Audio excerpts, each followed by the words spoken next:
Hello, Mark again from Boat, Wisconsin. Today we're going to do a little project, just a little something that drives me nuts on the water.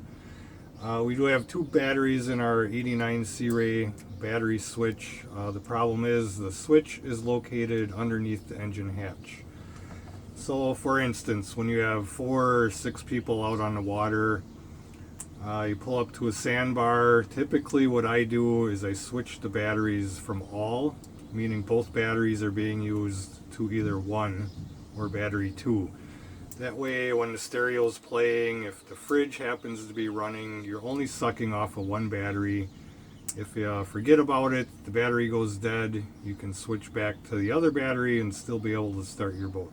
With the switch being under the engine hatch, we have to fold seats up, pull the carpet up, tell everybody to move. It's just more of a hassle than it needs to be. So I'll show you where it's at now, show you where I'm thinking about putting it, and show you how. Now we're inside our engine compartment. Here's where our battery selector switch is mounted. It happens to be mounted on the back wall of the aft cabin. So my idea here is to take it off of the wall here, drill a few holes, and mount it inside. That way it will be out of the weather, no chance of getting wet, and it won't be such a hassle to get at it, especially when you have guests on board.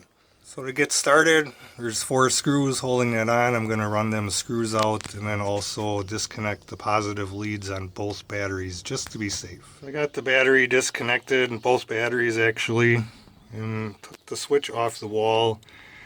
Just to be safe so I don't screw this up, I took a permanent marker and just labeled everything. That way I know what goes where when I decide to hook it back up.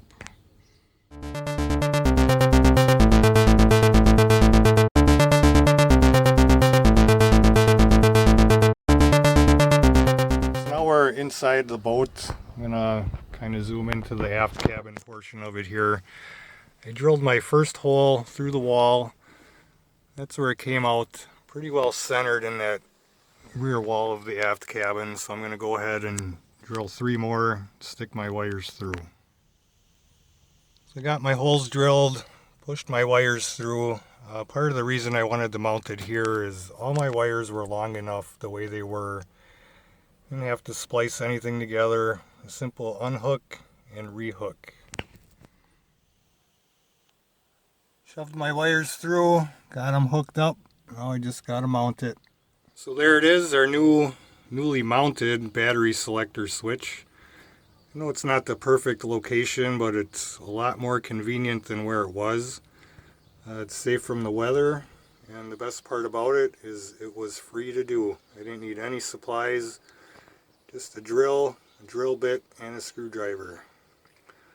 Thanks for watching. Hope you subscribe to the channel. Many more videos to come. We'll see you next time.